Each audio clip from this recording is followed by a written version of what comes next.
Hello! Yay! Aaron, how are you? Are you there, sir? Yeah, I'm here. Can you see me? Yes, I can. Okay. Okay, good. These internet gremlins, I'm telling you. Uh Everyone, you're in for a big treat today. With us, we have Aaron Dougherty of Aaron Dougherty Photography. And why this is a treat, to give you a little backstory, Aaron came to my awareness. It's been a couple of years when I was working with a designer looking for a top-notch photographer. And ever since then, I've just, in a really healthy, normal way, just kept just watched and, followed Aaron, and now he's here today. Aaron, thank you so much. Thank you. I hear that from time to time where someone's been watching me for a couple of years, and I'm still getting used to hearing that because it's just kind of weird to me. But I appreciate that. Well, Aaron, one of the many things, so we're going to dive in, and one of the things I want to celebrate or make sure to celebrate about you is congratulations on your House Beautiful shoot this Oh, thank year. you. That's it sound it, I mean the layout was amazing. It sounds like the experience was fantastic, and um that your talent really got to shine. So congratulations. Thank you. It was a lot of fun. It was 6 days of production photography in the House Beautiful whole home show house, which was in Fredericksburg, Texas this year. And I got to work with the House Beautiful team, which was great. Carisha Swanson, Robert Ruffino, Matt Hare. Robert Ruffino, he's 7 years old. He's been every part of design, from fashion, clothing fashion to interior design. So to be there with all that wealth of intelligence and style was just incredible. So 6 days getting to go to dinners with them after each day or after the photo shoot. It was a great time. I really enjoyed it and got some great photography out of That's wonderful. It had to have been electrifying. it. Yeah. Well, today, and again, thank you so much. I want to dive in and let everyone know what we're going to chat about. And that is, we're going to talk about 3 tips for press-worthy photography, specifically for interior designers. Because you work with brands, like furnishing brands, and also interior designers. So Right. today we're going to focus in on them, right? Right. So, without further ado, Aaron, what's the first tip that you can share? Yeah. So these tips, I really want to help designers get a better mindset of what to do with the photo shoot and reasons to have a photo shoot, maybe reasons to Mm. pass on a photo shoot for your projects. So the three tips I wanted to talk about is capturing your signature style. The second one is choosing a collaborative photographer. And the third one is best uses for your images. And with these three, I feel like it's a good the whole potato on what to do with your photography and how to really leverage it to get to the next level in whatever level career you're in. Um, it can be kind of mysterious, so I'm hoping to at least hit the high points on what to think about before you do a photo shoot, and then hiring, and then how to use the images after you get Yeah. your great photography. I love it. And I should spoiler alert to everyone who's on here. Aaron Aaron and I, one of our shared beliefs in working with interior designers is empowerment. And that's another reason I'm so glad to touch on this, because with these 3 tips, it's to help empower them. So with the first one you mentioned is a signature style. So can you share, let's make sure we're all on the same page of what a signature style is. Yeah, signature style to me, it's really important because I'm a photographer. I'm aiming my camera at something. It could be at a pretty scene, but really the most effective photography for an interior designer is something that really tells their design story. So Mm. that's why the next tip is about collaborative photographer. But staying on the subject of signature style, um, the photo shoot should really be used to show your uniqueness to your dream client. And that's really important because if you just say I'm an interior designer and here's some pretty images that I've done, it's really miscellaneous. It's not really targeted. It's not talking to any specific client. So you might be talking to um, someone who's not even interested in that type of design, or you could be missing out. So I like to kind of start off, especially when I'm on my consultation calls with designers for the first time, is talking about their signature style.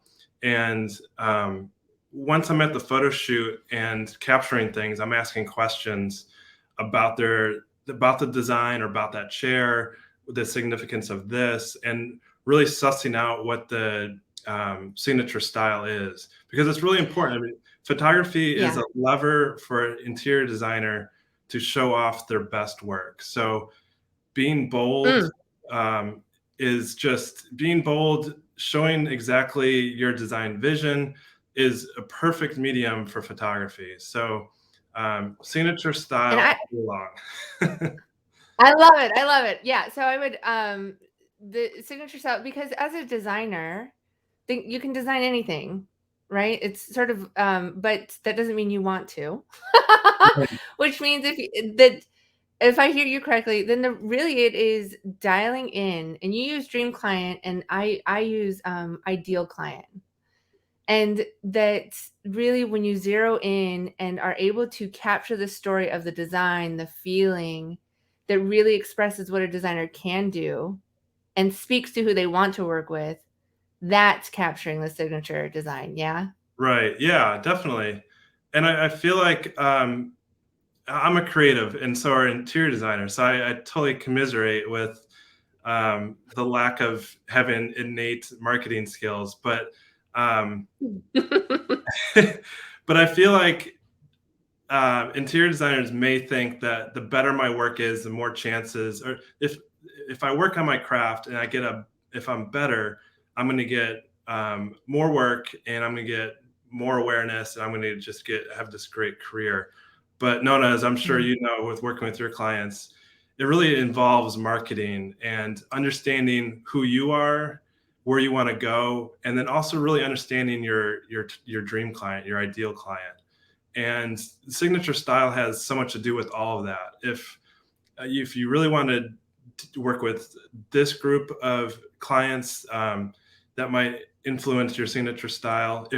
Or your signature style could influence who your clients are. So really understanding who you are, where you want to go, and then finding out what your signature style is. A lot of designers tell me I can't explain my style.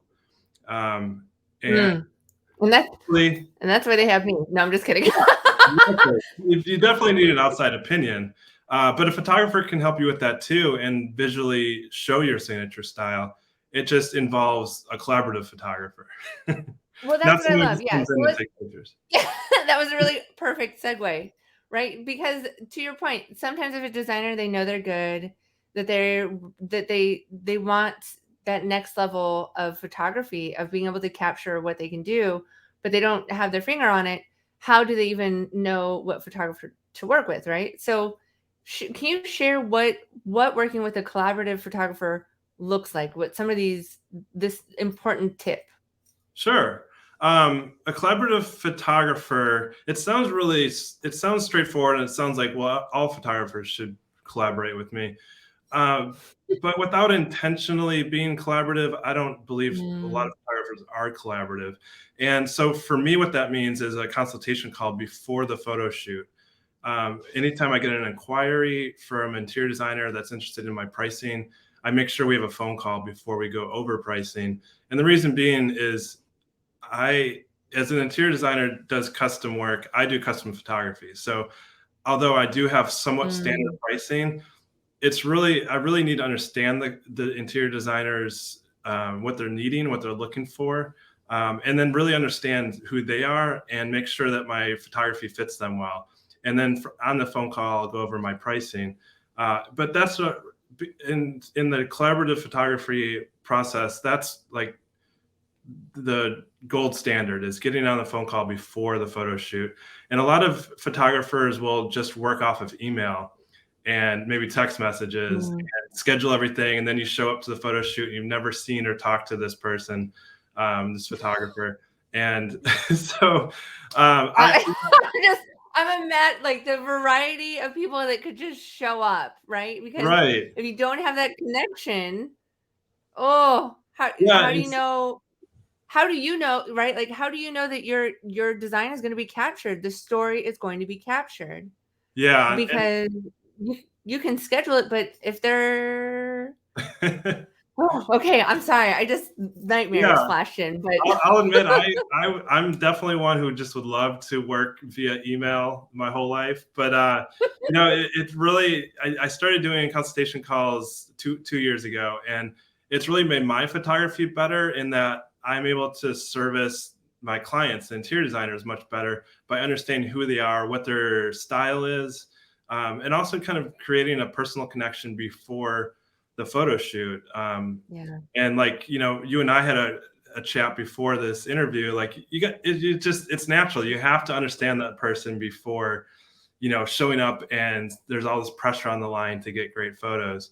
And so a consultation call, if your photographer you're talking to is just solely email, I would say red flag to that, and look for someone Mhm. who really wants to spend the time with you before you even hire them, to really understand who you are and what you're looking for. It's very important. I'm same. I agree on so many levels that this is this industry is about relationships. So, right, with interior designers and clients, it's a relationship. With interior designers, photographers, it's a relationship. Anyone, I mean, this is my philosophy. It's just that it has to it has to work together. Because there are all kinds in this world, and not that some, they're just all kinds. You got to find your kind, right? Right. Yeah, and in addition to the collaborative photography, it's the phone call, but then on the photo shoot, it's asking a lot of questions to the designer, giving them a lot of options, listening to Mm, feedback. I find some designers a little like, okay, you just do you, take your great photos, and I'm like, no, no, come over here, look at this picture. Do you like this composition? Is this the angle you like? And then they may say mm. like, well, we're missing that chair. Like, okay, well, if we come from this vantage point, we can see that chair. Um, Again, we talked at the beginning about empowerment. I really want designers to feel like they can go in there to a photo shoot and really push for what they're looking for. And I really suggest they do that, because it's a lot of time and money to hire a photographer. Yes.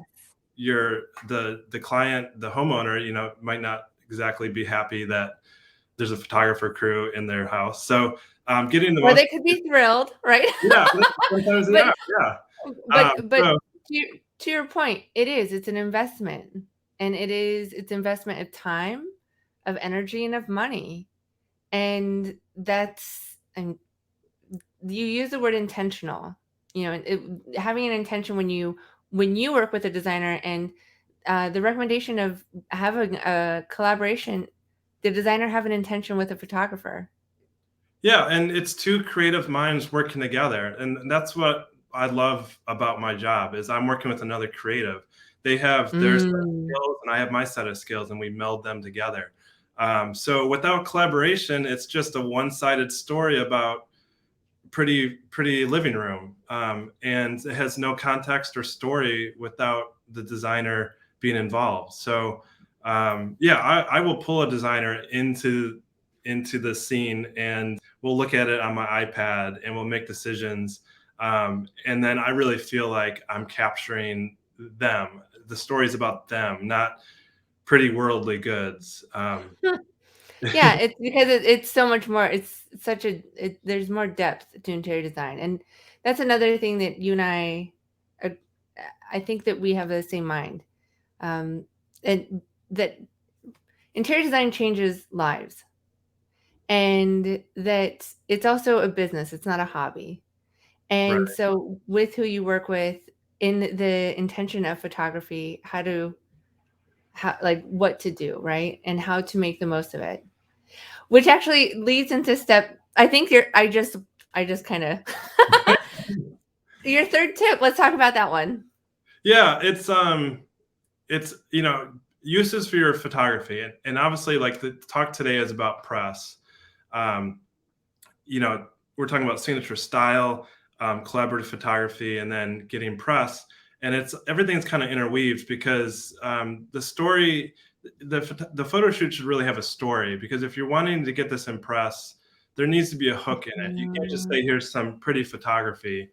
I mean, yeah, that's going to get attention if it's just an incredible project, but it really needs to have a deeper story. The writer needs something to be hooked on it. So um, having your design story in there, having an idea of what that story is, knowing that before the photo shoot is important. That way you're capturing companion images to whatever you're going to be talking about in your pitch. So yeah, there's, uses for your images. There's obviously press. That's everyone wants press. And I find there's a lot of hesitation to really do it the right way or to even do it at all. Mm. Like there's, you can get rejected or worse yet, not even get a reply. It's just kind of having some tough skin. So submitting to press is important. And here, I'll just talk about what I do. After my photo shoot, I like to have a strategy call with the designer and think about ways to use these images to help them get more awareness. Yes. And it's great. I mean, I hear all the dirty laundry. I hear all their wants and needs and desires. It's just a fun phone call. It makes me understand the profession more. But they'll say like, yeah, I want to be in a big magazine, and then I'll say, how many times have you submitted, or oh, I've never done that. And again, it is stressful. So I talk about there's submitting to press, which if you think you need to know an editor to get published, that's wrong. You just need to use the guideline that they have. That's the best way. Make it easy for everyone. No, I'm just gonna stop right there. Everyone pay attention to that. Go ahead. I get a lot of questions like, do you know any editors at this magazine? And even if, and I'll say like yes or no if I do, but they've all told me submit through the submission guideline, which is either in the masthead or it's on the website. And the reason why is because that's everyone's pitching, and that's the front of the line funnel for all the projects.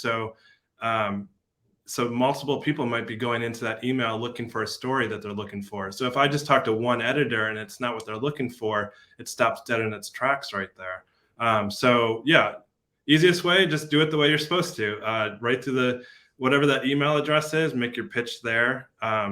Amy Fleury, who I'm sure you've heard of, she writes a book called Recipe for Press, and it's specifically for interior designers. So if you need a resource to help you get your mind around the pitch, there you go. But then I'm pointing to my library. My bookshelf over here. I can see it from my seat. So yes, everyone. It's the gold standard. I gave that out to a bunch of designers one year for Christmas, and I just hear nothing but good stories from them, and it's a great resource. Yes. But on the strategy call, we talk about other uses for your images. That's proactive. Again, you spent a lot of time and money on this photo shoot, and you really should get the most exposure as you can from that investment. And so I suggest, yeah. No, it's just what were some other suggestions that you might have?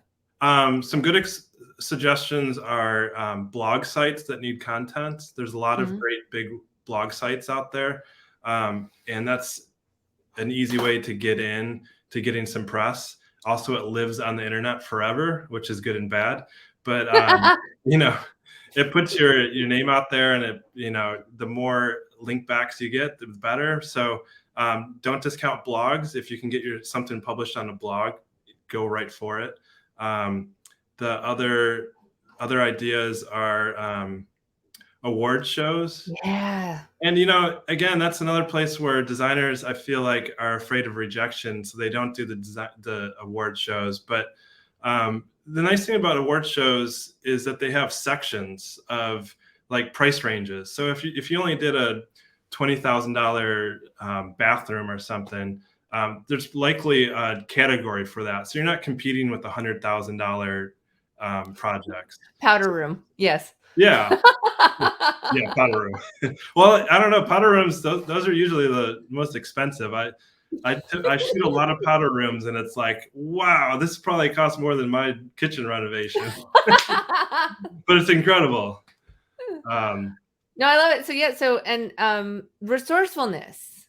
That is one of the standards for the designers we work with, and that you're highlighting here is Yeah, that with the photography, it's being resourceful. It is connecting with press. It's, you talk about backlinks, and to ensure everyone else is sort of out there, that has to do with getting traffic to your website and SEO, which is a different topic, which we can talk about another time.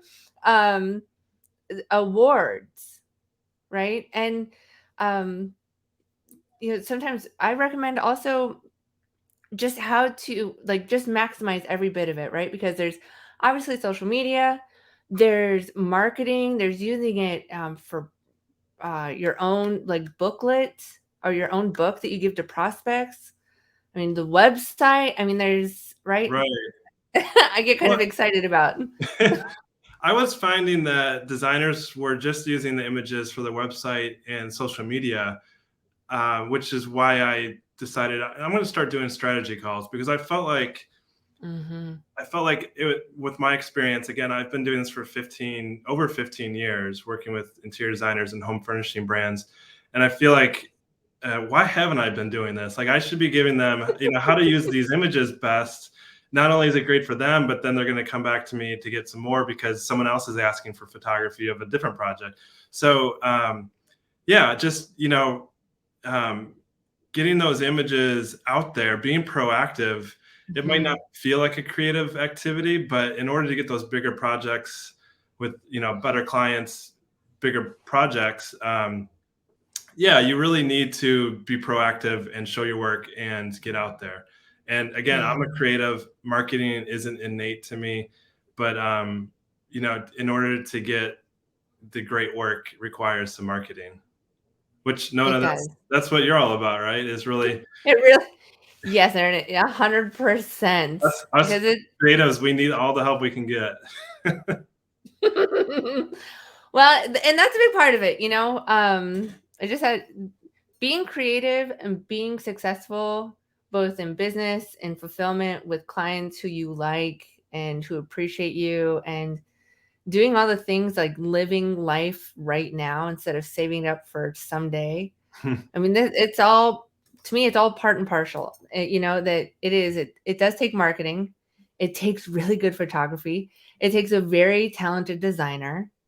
And of course, there's, other pieces, but that's where the magic comes from, the collaboration, from people who love what they do coming together and just rocket Right. fuel. Yeah, it's photo shoots are fun. They're collaborative. They're enjoyable. It's just a great time. We play music, and then we talk about the nuances of this or that, and it's a very creative language through the whole photo shoot, and I really enjoy it. We get to know each other a bit. It can be stressful before the photo shoot, maybe for a designer, but during the photo shoot, at least with me, it's like laid back.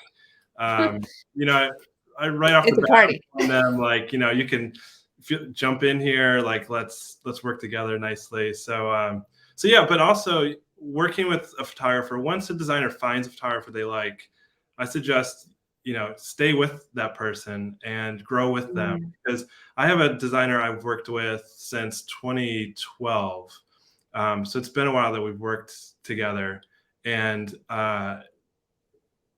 like when I take her photography of her projects, I know what I'm in for. Like, I know what her signature style is. She's amazing with just statement chandeliers and lighting pieces, and every time I'm at her projects, I'm just like, you always just blow me away with these just beautiful lighting. And so whenever I'm framing something, I always make sure like that's the hero. And so in her photography, it's very, and it, really describes her signature style because I'm the one taking the photos all the time. So being consistent typically means staying with the same photographer and not jumping around. But if a reason to find a different photographer, if you're working with one, is if they're just not asking questions and giving you options, and if they're just strong arming you and not moving around, and really making it about you, that's a good reason to start going out in the street and look for someone who will work with you. And not everyone works, so just find who works well for you. Yeah, I love it. I love on so many levels, the creating a relationship, nurturing it, and recognizing when there's the opportunity to grow together and when there's opportunity to potentially build a new relationship. Right. Now, for those designers who are entering this field of, when I say field, I mean this next level of polished professional photography that is press worthy, that is this next level, right? If they're just starting, or if they're in that category where they've worked with a photographer but they're still hunting for the right one, you have generously offered to share this with all the designers here. Oh yeah, this is just a little guide on the photo shoot process, and just ways to get your head wrapped around the photo shoot before you show up to the photo shoot and find out what the photo shoot's all about. Just some insights. Again, I've been doing this for 15 years, so helping the designer really see into the future on what to expect, and then their pivot points during the photo shoot, like what they can do to get better shots and really get to the next level of their photography, and speaking to their dream clients through better photography. So this guide kind of just makes all of the mysteries less mysterious and more entertaining, hopefully. I was toying calling it a wrinkle-free guide because one of one of my tips was to bring a steam wand with you, because a lot of times we're shooting the primary bedroom and there's just wrinkles galore, and having that steam wand will make you have a wrinkle-free photo shoot. I love it. But I just stuck to just photo guide, and Yeah. but there are little tips like that in there. Oh, that's so smart. Yeah, we have and we share with the designers we work with. We share some helpful tips, right? But one of them is duct tape. I don't know. Is that in your list too? Well, I use what's called gaffer's tape, which is it's like the photographer's duct tape. It sticks to fabric, it sticks to brick, it sticks to wallpaper without tearing it up. So it's kind of the same thing. That's awesome. And that is why you're the expert. And that and that is why everyone here, please go to aaaphoto.co/photo day. Yep. Wait, let me just give you one more So tip. go there, because you're going to learn about gaffer's tape versus here's another tape trick. Good old duct tape. When you have pillows, like especially for the bed, you have those flappy ears, right? And they're supposed to be a little more pointed, and they're not pointing. Aluminum tape. So if you go to the HVAC aisle at Home Depot or Lowe's, it's aluminum tape is that stiffer tape. And if you tape the backside, I'm trying to show you the backside of that ear with aluminum tape, you've just stiffened it to really point those ears. And I've tried before with designers to really get those ears to point the way they're supposed to, and without aluminum tape, you're wasting time. So you are all so lucky. I truly hope everyone who is watching this has taken some notes, because I have to admit, those two tips at a minimum will change your photo shoot. But please do be sure to go to aaaphoto.co/photo day to learn more. Great. Aaron, such a pleasure. Thank you so much. On such the next level. Cannot wait to connect with you again. And we'll talk to you soon. Great. Thank you so much for having me. Of course. Bye. Have a good one.